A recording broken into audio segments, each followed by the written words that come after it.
What's up, good people? Mark Holmes here, and as always, I want to say thank you all for watching, commenting, subscribing, and being part of the Joe Boo Sports Report, as well as Joe Boo's day job. Because without you guys, as well as you ladies, you know that this literally does not work. Hope everybody's having a great weekend, a great Saturday. Man, I have been here. It is, what time is it? 4:33. I have been here since 6 a.m. this morning. And the drywall guys just left a little bit ago. They're going to be back here tomorrow at 6 a.m. again. And I got to be here to let them in because I forgot to get a key made to give to them. But the work never ends. Interesting thing. May 5th, we heard Micah Parsons talking about switching to defensive end. And that he was bulking up, right? Now, bulking up, most people, like he put it, laugh out loud. He said, people think I'm going to go to like 270 pounds. He said, I'm 252 pounds. And he said, I'll never play over 255. He said, I'm putting on some muscle mass to just be stronger and better able to handle stuff. I'm surmising, okay? I think that's the right word. So there's that. Position change because he said, I'm moving to defensive end. Interesting thing is today, Dan Quinn kind of said differently.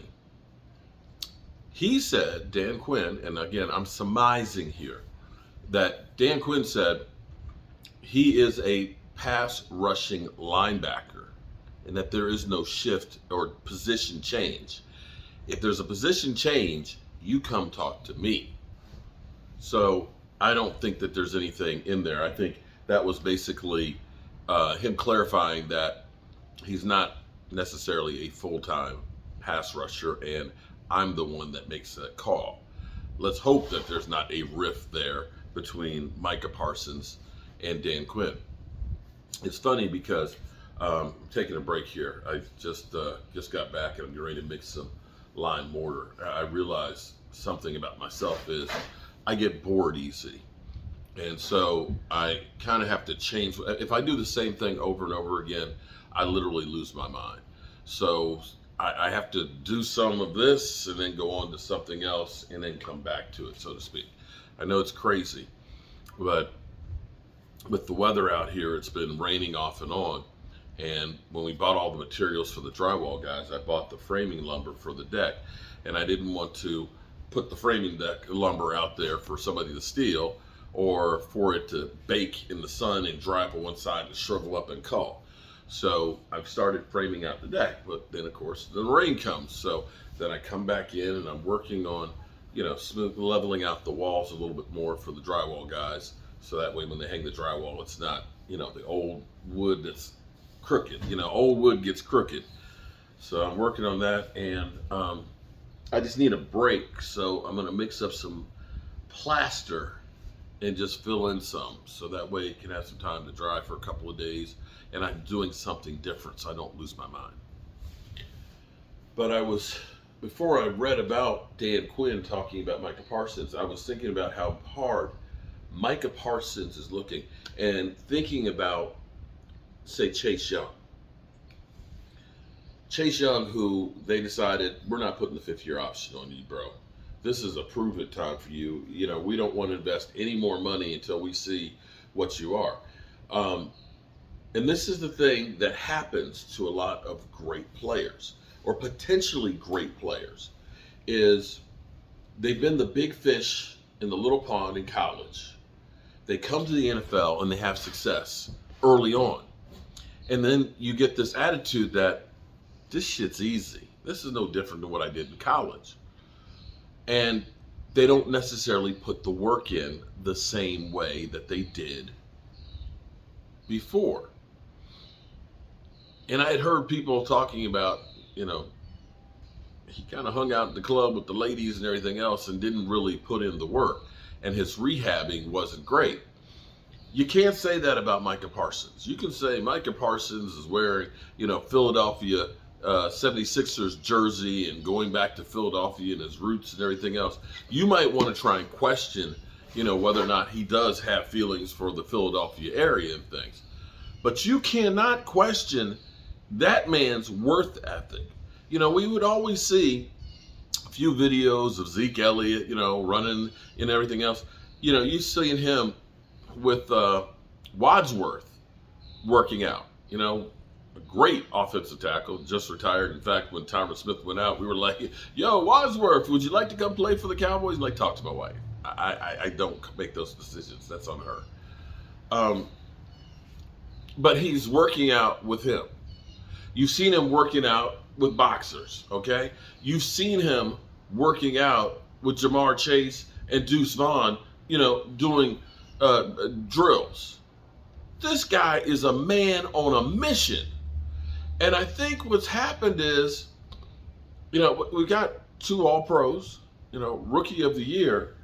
I think he's on a mission to get that Defensive Player of the Year and that Super Bowl. And he is putting everything, and I mean everything, into trying to get that.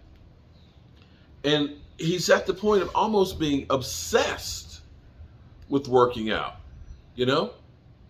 He is just an absolute positive beast. You gotta love that. But you have to also too, and I think this is where Dan Quinn is kind of like, pump your brakes a little bit, man. We got a plan for you. We've been here doing this stuff for a long time. We don't want you to get worn out. We want to figure out the best ways to use your certain set of skills. And besides, they're paying me to be the defensive coordinator to say what position people are. Don't be taking my job. Don't be taking my job. Oh, boy. I guess there could be worse problems to have. That he wasn't working out at all and just getting fat. Like, some people out there. He's putting in the work, and he deserves everything that he gets. And, I ain't gonna lie to you, man. I'm tired today. It is almost 12,000 steps for the day already. It's only 4:30. I might hit 20,000 before the day's over with. Wouldn't be a stretch at this point. I hope you're enjoying your Saturday. Would you like to see? You want to see what's going on here? Yeah, let me show the hater. Let me let the haters know that the house is progressing. Come on, let me show y'all. Okay, so brought the drywall up here yesterday. Now I've been working in here because some of our old studs are not perfect, so we've had to plane some of that off, so that way tomorrow they'll be up here working, and I'll be actually probably putting some cement board on here tonight. So we haven't done anything up here yet. But wait, just wait, people. I'm going down the steps sideways because my knees hurt, okay? I'm old, damn it. I'm old. Give me a break. Are you ready? Are you ready? Okay. Yeah, we had this old ass cabinet right here. That's kind of cool. Look at this. Check this out. Look at that. Roll up door on here. Look, pop up door top. Don't know what that pop up door was for, but it's there. All right. The guys have come in our kitchen, and they're hanging drywall. Look at that. Got the ceiling. Already taped that. Got this wall up. Got the closet. Got the ceiling in the bathroom and cement board up here. Boom. In the guest room. Look at that. Drywall. They'll be here back at 6 o'clock in the morning. This room is almost put together. But wait. Because you acted now. There's more. Yes, there is. There is more. Here's what I've been working on today. Check it out. Started with the deck. Got all these floor joists cut, ready to go in here.